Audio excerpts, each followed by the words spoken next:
David Harrison lived his life in perfect squares and flawless lines. His lawn was a testament to his sanity, a verdant canvas of manicured perfection in a world of suburban chaos. Each blade of grass stood at attention. Each flower bed was a masterpiece of chromatic symmetry. But his hedges, his glorious 6-foot-tall privet hedges, were his magnum opus. They were more than just foliage. They were a fortress, a whispering green wall that shielded his small, orderly world from the unpredictable anarchy of the street, and most importantly, from the prying eyes of Eleanor Vance. Eleanor was not just the HOA president. She was the neighborhood's self-appointed warden of conformity. She ruled with an iron fist, her bylaws a holy writ, her patrol route a daily crusade against unapproved mailbox colors, mismatched recycling bins, and any lawn that dared to challenge her own. Her house, with its aggressively pristine lawn and sterile symmetrical shrubbery, sat 3 doors down, a constant, silent judgment. For 2 years, their relationship had been a cold war of passive aggression and escalating pettiness. He had survived her formal violation notice for a non-standard birdbath. He had ignored her thinly veiled insults about his overly ambitious topiary. But the hedges were sacred. They were his declaration of independence, just a few inches taller than the HOA's stated limit, a defiant but beautiful thumb in the eye of the establishment. The sun was barely above the horizon, casting a golden light over the cul-de-sac. As David stood on his patio, savoring the stillness of the early morning, a fresh cup of coffee steamed in his hands as he surveyed his yard, a deep sense of peace washing over him. Then he heard it. A faint, mechanical snip. He frowned, the sound out of place in the dawn's quiet. Another, closer snip. And then a series of them, rapid and aggressive like a hungry machine devouring a soft blanket. A cold dread coiled in his stomach. He put his mug down on the patio table with a quiet clatter and walked to the edge of the lawn. There, at the corner where his hedge met the sidewalk, stood Eleanor. Her back was to him, her posture ramrod straight. She was wearing a pair of bright red gardening gloves, and in her hands, she wielded a pair of industrial-grade hedge trimmers. With each deafening snip, a piece of his perfect world fell to the pavement. For a moment, he was paralyzed by disbelief. He was watching a home invasion, but the invader was his neighbor, and the weapon was a pair of gardening shears. The methodical, hateful rhythm of the trimmers was a soundtrack to his escalating fury. A jagged, ugly gash had already been carved into the smooth green surface of his hedge. "Eleanor!" he roared, the sound tearing from his chest, shattering the morning's tranquility. She paused, but did not turn. Her shoulders tensed slightly. Without looking at him, she finished her cut with a final brutal snip. A large branch, heavy with leaves, tumbled to the ground, a victim of her righteous indignation. Only then did she turn to face him. A triumphant, almost gleeful smirk was on her face. Her eyes, magnified by her thick-rimmed glasses, gleamed with a chilling satisfaction. "Good. Morning, David," she said, her voice unnervingly calm. "I'm saving you the trouble of another violation notice. Your hedges are a full 4 inches over the height limit. You can't just—" His voice was trembling with a raw, impotent rage. "You can't just come onto my property and do this. That's vandalism, trespassing." Eleanor raised a perfectly manicured eyebrow. "I'm acting well within the authority granted to me by the association's bylaws, Article 7, Section 4, Subclause B. It states that in the event of a persistent, uncorrected landscaping violation, the HOA reserves the right to take corrective action at the homeowner's expense." She gestured with the trimmers to the pathetic, butchered remains of his hedge. "Consider this a courtesy. It'll save you the fines." The word courtesy hung in the air like a foul stench. It was a cold, calculated act of aggression, not a courtesy.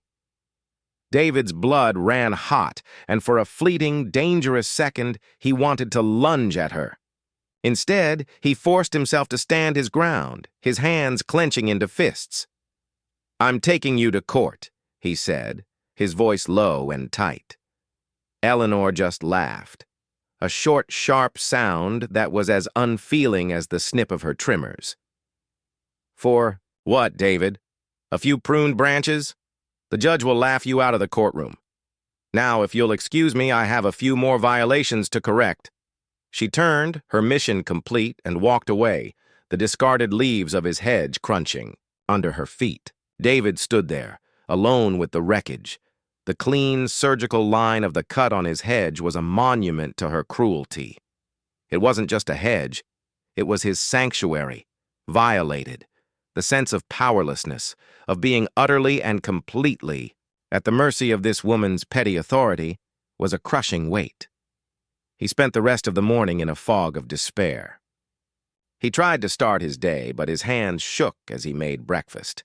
The phone rang, and he stared at it, certain it was Eleanor's office, ready to charge him for the corrective action. His mind replayed the scene over and over, the triumphant look on her face, the casual dismissal of his property rights.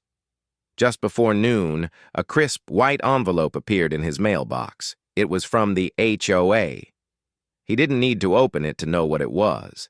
He tore the seal with a trembling hand and unfolded the letter. It was a formal violation notice demanding a payment of $350 for the cost of the landscape remediation and a warning that any future violations would result in further fines.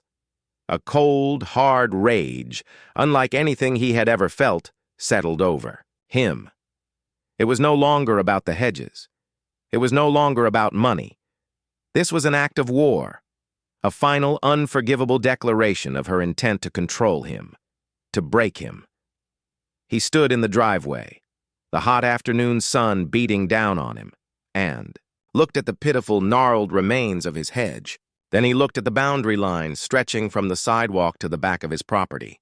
The hedge was a whisper. He needed something louder. He needed a statement. He needed a wall. And not just any wall, a fortress.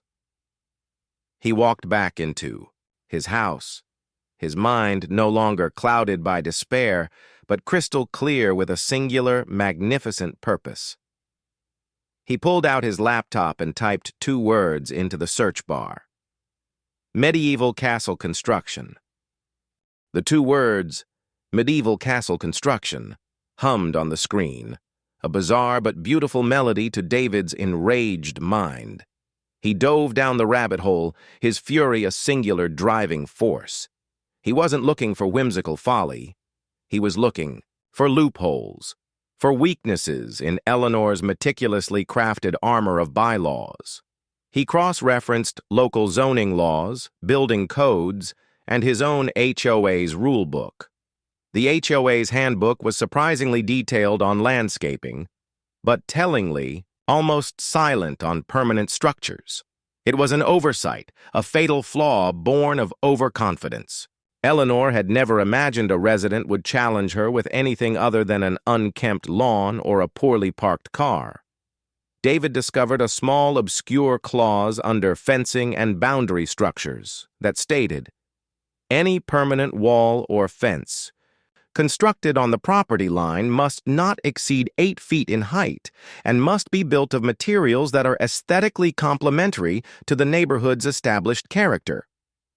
The phrase aesthetically complementary was a delicious ambiguity, a loophole wide enough to drive a siege engine through. He could argue that stone, a natural and timeless material, was far more complementary than the cheap plastic fencing Eleanor had recently mandated for the east side of the neighborhood. He spent the next 3 days in a furious haze of research, his living room table becoming a war council map littered with blueprints, material samples, and legal documents. He found a local stonemason who specialized in restoring old churches and a company that could pour a foundation strong enough to hold a skyscraper. The first tangible sign of David's plan arrived on a Tuesday, a day Eleanor typically reserved for her morning constitutional, a brisk walk to inspect the cul-de-sac's lawns. A flatbed truck, massive and rumbling, pulled to a stop in front of his house. The roar of its diesel engine was a visceral interruption to the neighborhood's quiet suburban rhythm. Eleanor, her brisk walk interrupted, squinted at the truck, with a look of pure, unadulterated suspicion. David, standing on his lawn with his hands on his hips, watched with a quiet satisfaction as the truck's hydraulic arm began to unload its first delivery, a pallet of enormous, roughly hewn granite blocks, each one a solid testament to his resolve. The next day, a small excavation team arrived. They dug a deep trench along his property line, the drone of the machinery a constant low-grade thrum in the air. Eleanor, unable to bear it, marched up his driveway, her face a mask of furious indignation. "David," she said, her voice a clipped whisper of barely contained fury, "what in God's name is all this? You're disturbing the peace. You're lowering property values with this construction site." David turned to face her, a small, tired smile playing on his lips. "I'm building a wall, Eleanor." "A wall?" she scoffed. "We have fencing requirements, not wall requirements. This is a clear and flagrant violation of the bylaws." "Is it?" David asked, his voice calm, a stark contrast to her flustered rage. "I've read the bylaws, Eleanor. I've read them very carefully. My structure will not exceed the 8-foot height limit for permanent boundary structures. It will be built of natural stone, a material I would argue is aesthetically complementary to this community's character. I believe you'll find everything is in order." Her eyes narrowed. "The bylaws do not permit a stone wall of this size and scale. This is not a fence, David. This is a monstrosity." "The bylaws," he said, pulling a folded paper from his back pocket, "state any permanent wall or fence. It does not specify material or scale. And as for monstrosity, that, I believe, is a matter of personal opinion." Eleanor snatched the paper from his hand, her gaze darting across the text, a familiar look of possessive scrutiny on her face. Her brow furrowed as she read the clause. Her silence a delicious victory for David. She was looking for a loophole, a rule, a precedent, anything that would give her the ammunition she needed. But he had done his homework. The bylaws were an imperfect weapon, designed for minor infractions, not for a full-scale assault. She looked up from the paper, her triumph melting into a look of frustrated disbelief. You can't just do this. I'm the president of the HOA. I can call a special meeting. I can get a restraining order. You can't do a thing, Eleanor," he said, his voice dropping to a near whisper, "because my wall isn't just a wall." Her expression, a cocktail of fury and confusion, was a sight to behold. David took a step closer, forcing her to look up at him. "My structure," he continued, a cold glint in his eye, "will have a series of windows, spaced at regular intervals. They'll be too high to see through from the outside. But they will be designed to let sunlight into my yard, to keep my garden healthy." He paused, letting the information sink in. "And," he said, delivering the final blow, "the HOA's bylaws, Article 4, Section 2, Subclause C, states that any structure with an interior-facing window is legally considered an addition to the main dwelling, not a boundary structure." He watched as the realization dawned on her, the blood draining from her face. "My wall, Eleanor, is not a wall. It's a part of my house. And you can't regulate the design of my home without a 2/3 majority vote from every single homeowner in this neighborhood." Eleanor stood frozen, the papers slipping from her numb fingers. For the first time, she was speechless, her carefully constructed world of rules and regulations crumbling around her.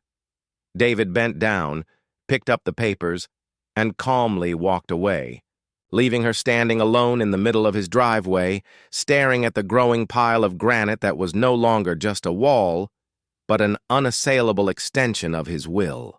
The tranquil drone of suburban living was replaced by a symphony of creation and defiance. The air filled with the rhythmic clang of hammers, the whir of saws cutting rebar, and the deep, rumbling groan of a concrete mixer. David watched from his living room window, a cup of coffee held forgotten in his hand, as the foundation for his wall, his monument to spite, was poured. It was a beautiful, dirty process.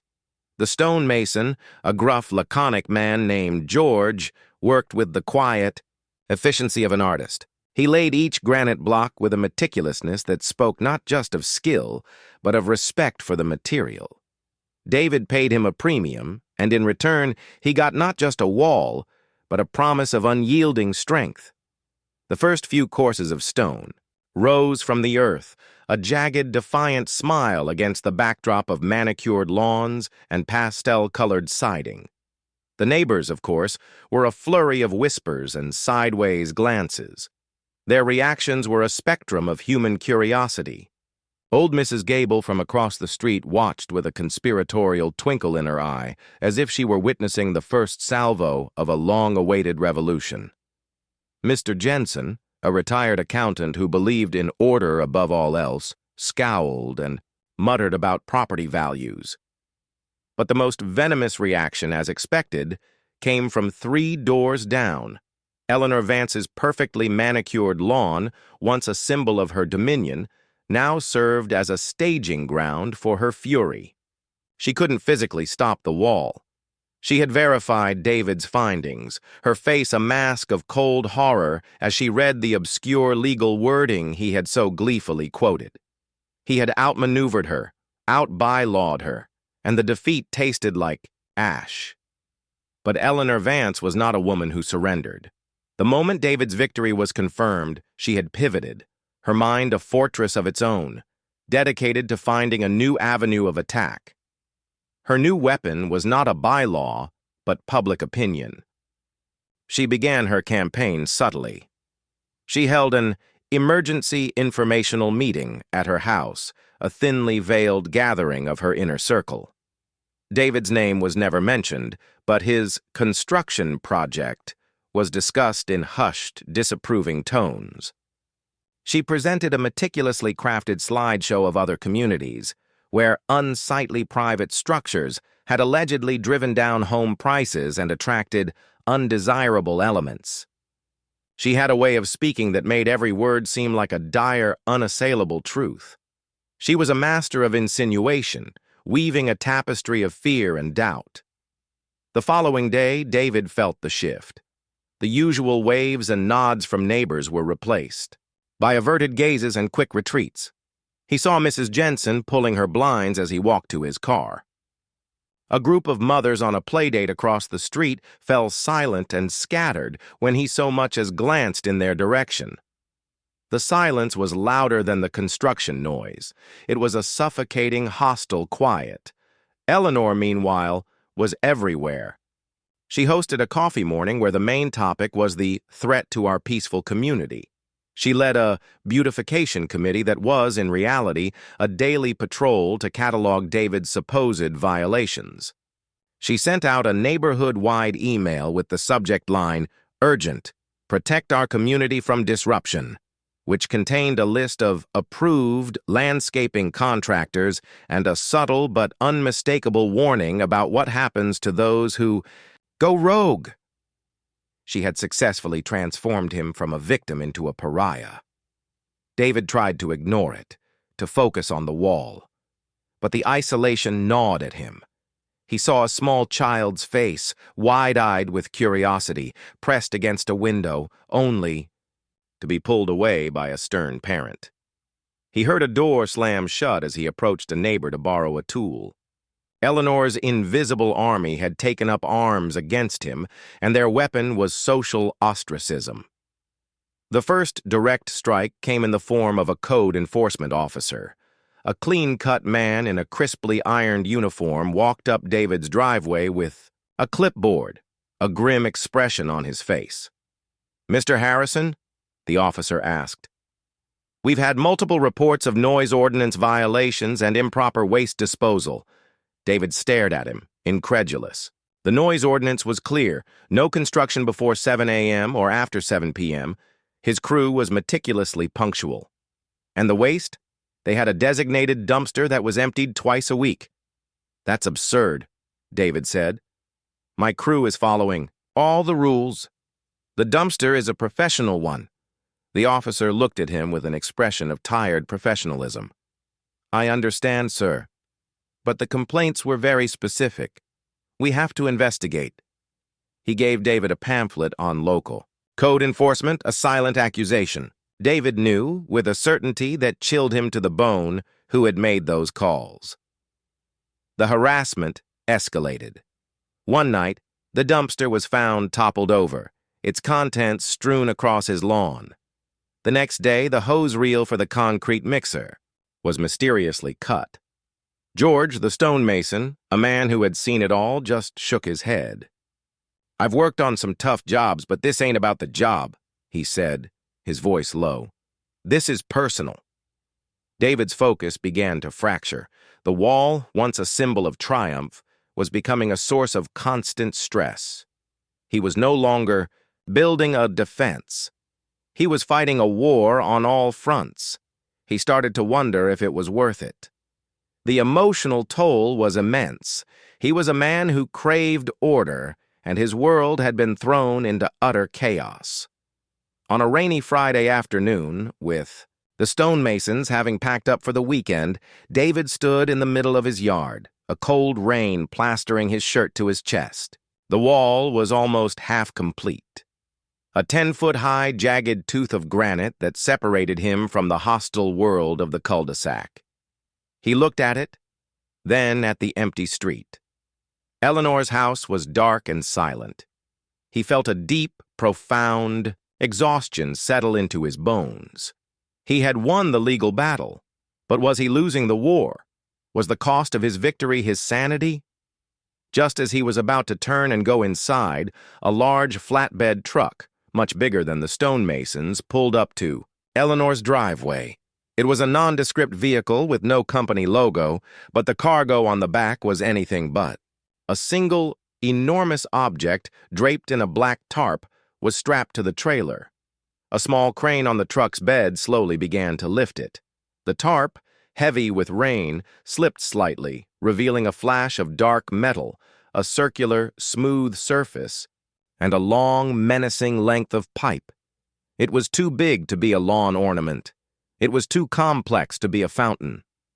As the crane turned, the object swiveled, and David realized with a gut-wrenching shock that it was pointed directly at his house, and specifically at his half-built wall. David's world, already a chaotic mess of granite and grievance, tilted on its axis. He stood in the pouring rain, watching the massive tarp-covered object on Eleanor Vance's driveway as the crane slowly, agonizingly, lifted it into position. The long, dark pipe was now unmistakably a barrel, and the circular structure, a wheeled carriage. It was a cannon. No, not a cannon. The proportions were wrong. This was something older, something more primal. As the crane lowered its payload, the tarp finally slipped free, a sodden sheet revealing the full, monstrous form of what sat on Eleanor's lawn. It was a trebuchet. A full-size, medieval-style trebuchet, its massive counterweight arm a menacing silhouette against the gray sky, its sling and ropes coiled like a sleeping serpent. The thing was a work of art, with dark, oiled wood and polished iron fittings, beautiful in its lethal anachronism. It was aimed directly at his half-finished wall. The rain beat down on David, but he didn't feel it. He was frozen, his mind scrambling to process the sheer mind-numbing absurdity of it all. A trebuchet, in a suburban cul-de-sac. This wasn't just a neighborly dispute anymore. This was a psychological break, a descent into a madness he couldn't comprehend. He reached for his phone, his thumb fumbling to dial 911. What would he say? Yes. Hello. My neighbor is a Karen, and she has a siege weapon pointed at my house. He could almost hear the dispatcher's laughter. He lowered his phone, the useless, plastic brick feeling cold and heavy in his hand. That's when Eleanor appeared. She emerged from her house, holding a massive umbrella over her head. She was dressed in an impeccably tailored raincoat, a stark contrast to the medieval war machine.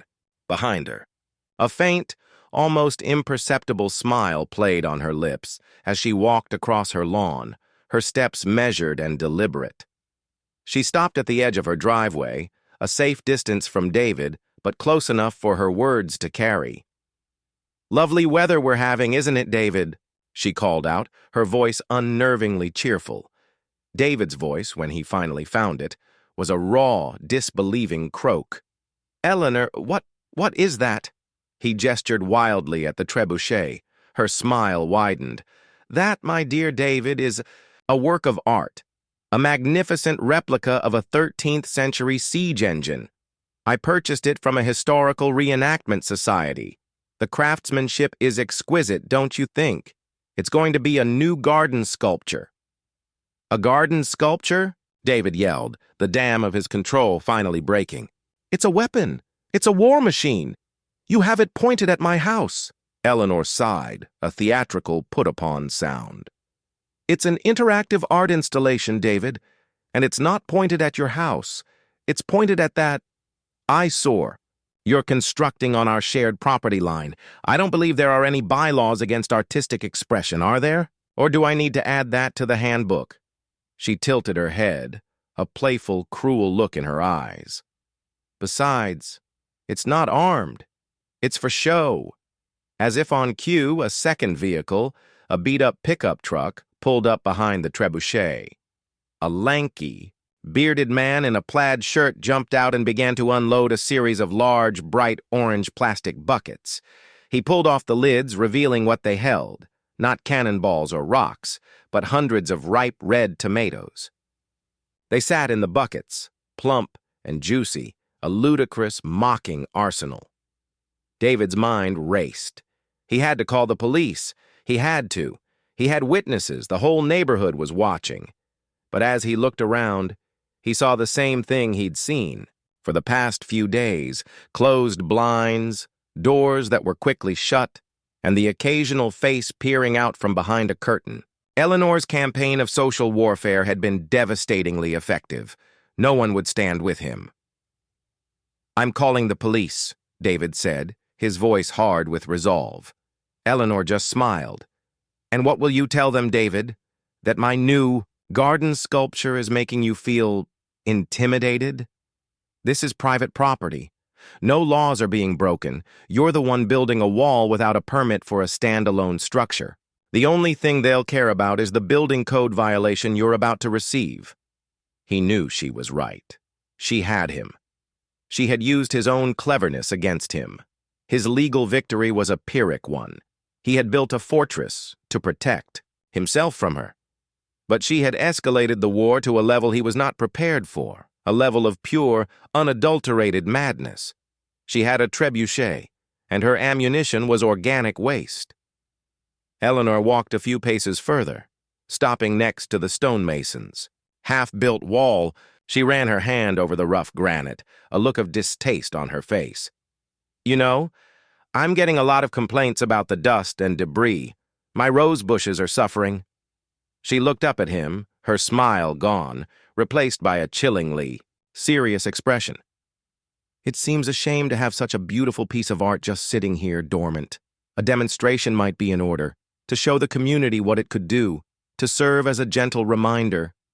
He watched as the lanky man took one of the tomatoes from a bucket and placed it into the trebuchet's sling. He cranked a winch, the counterweight arm rising with a groan of oiled wood and tension. The air crackled with a sick, surreal energy. He wasn't going to just launch a tomato. He was going to launch a threat. A very public, very clear threat. "Just so we're clear, David," Eleanor said, her voice dropping to a low, menacing whisper, "I have 1,000 more tomatoes, and I can get more." The lanky man released the safety catch. With a violent, earth-shaking thwump, the counterweight dropped, the arm swung, and the tomato went flying. It was a perfect shot. It sailed through the air in a graceful crimson arc, a beautiful, terrifying little cannonball. It didn't hit the wall. It flew past it, missing by inches, and splattered with a wet, squelching thud against the trunk of David's prize-winning Japanese maple. A single red stain bloomed on the pale bark. David stood there staring at the stain. It was a clear, unmistakable message. The wall wouldn't protect him. It was a target. His entire yard, his house, his life were now a potential bullseye for Eleanor's insanity. He looked up at her, and for the first time, he saw not a petty tyrant, but a truly formidable opponent. He had built a wall. She had brought a siege weapon. He had to assume she had a plan to get around his legal loopholes. The rules had changed, and the game had escalated beyond all reason. The only move left was not to defend, but to fortify. He watched the trebuchet, its arm resting once again, and then he looked at his half-finished wall. It was no longer a symbol of defiance. It was a front line. And on a dark, rainy afternoon, David Harrison, the man of perfect squares and flawless lines, realized that he was no longer a homeowner in a simple suburban neighborhood. He was a garrison commander, and his home was a fortress under siege. He took out his phone again, but this time he didn't dial 911. He scrolled through his contacts, past the number for George the stonemason, past the number for the foundation. Company. He found the number he was looking for, a business he'd seen advertised on the side of a rusted pickup truck a few towns over. The business name was Ironclad Forge and Welding. David's fingers, slick with rain and adrenaline, tapped the number for Ironclad Forge and Welding. The phone rang once, twice, a long, drawn-out eternity before a gruff, gravelly voice answered. "Yeah? Gus? My name is David Harrison," David said, his voice a strained whisper. "I have a project. A very unusual project. I need to fortify a structure against a trebuchet." The line went silent. David braced for the inevitable laughter, the click of the phone being hung up. Instead, a low chuckle rumbled from the other end. "A trebuchet. Well, that's a new one. Most guys call me about custom fences or security gates. What's the payload? 'Cause a pumpkin's a lot different than a bowling ball." "Tomatoes," David said, the word a bitter pill in his mouth. "Tomatoes?" Gus repeated, his voice laced with disbelief. "Kid, you on a prank show? Where you at?" David gave his address. Gus said he'd be there in an hour and hung up. David stood in his front yard, the rain washing over him, a bizarre sense of calm settling in. He had made a decision. He was no longer reacting. He was preparing. He went inside and changed his soaked clothes, but he couldn't shake the image of the trebuchet, a dark, menacing scarecrow on Eleanor's lawn, a constant reminder of the absurdity of his life. He watched from his window as the lanky man who had delivered the buckets of tomatoes worked with a precise, almost loving care, positioning a tarp over the trebuchet. The war was on, and his enemy was nothing if not meticulous. Gus, when he arrived, was everything David had imagined. He was a man forged from fire and steel, with hands the size of dinner plates, a face perpetually smudged with soot, and eyes that held the tired, world-weary look of someone who had seen it all.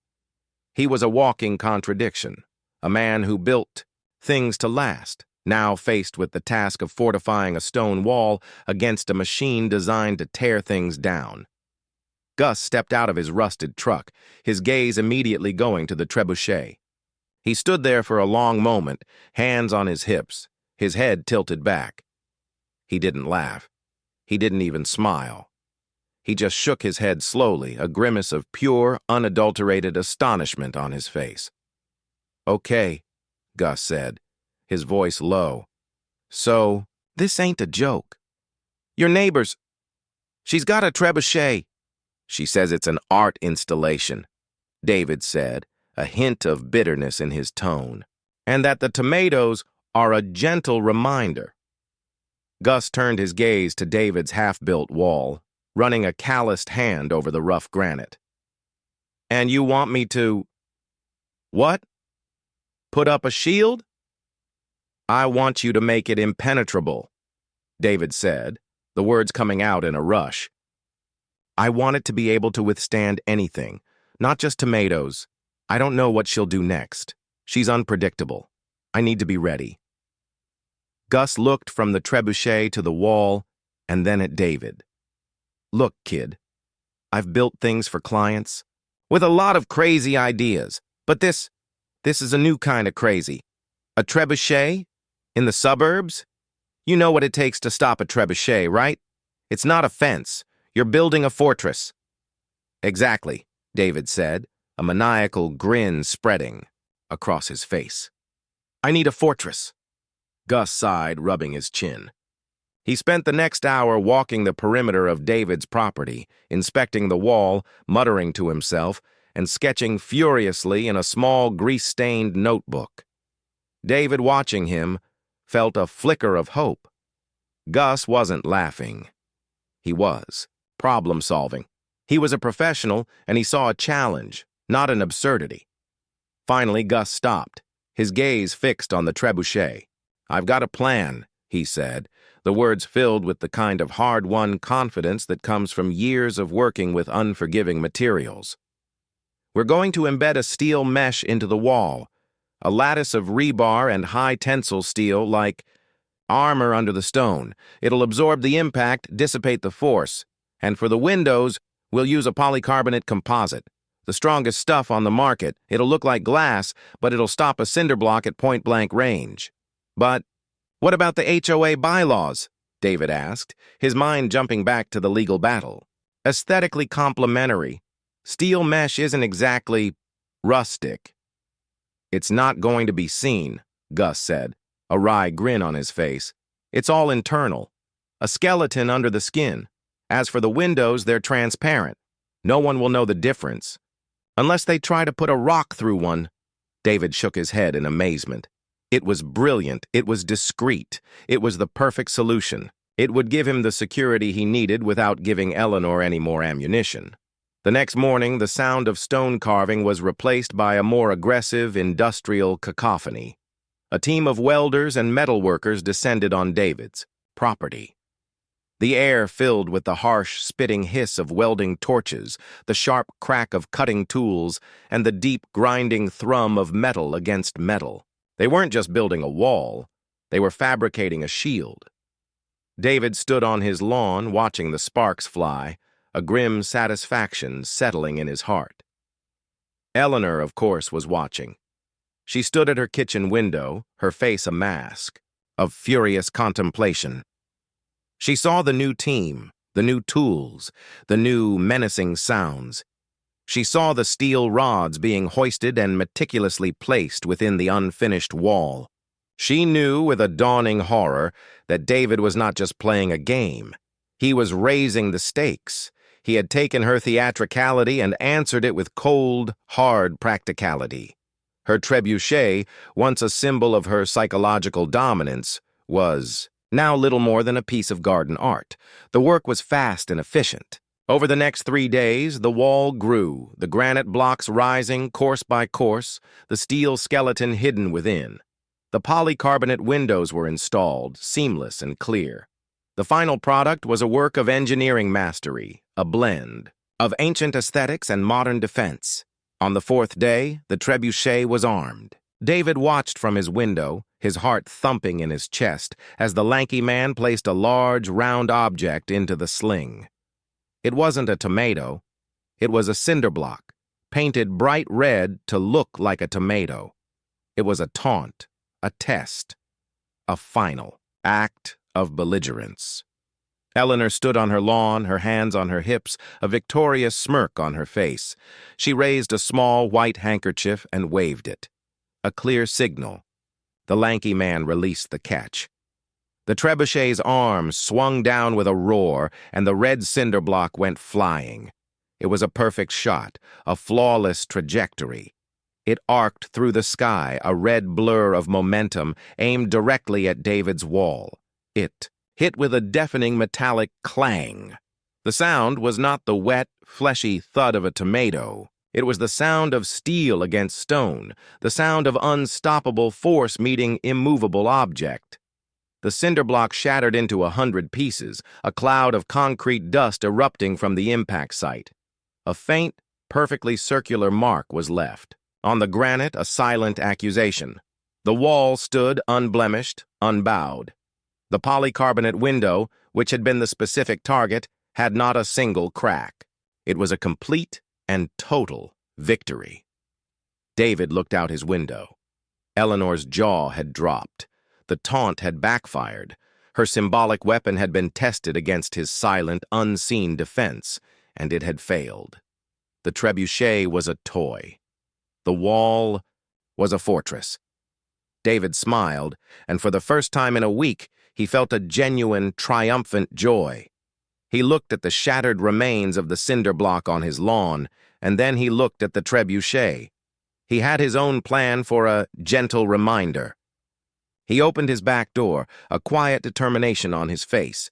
He wasn't building a wall anymore. He was building an answer.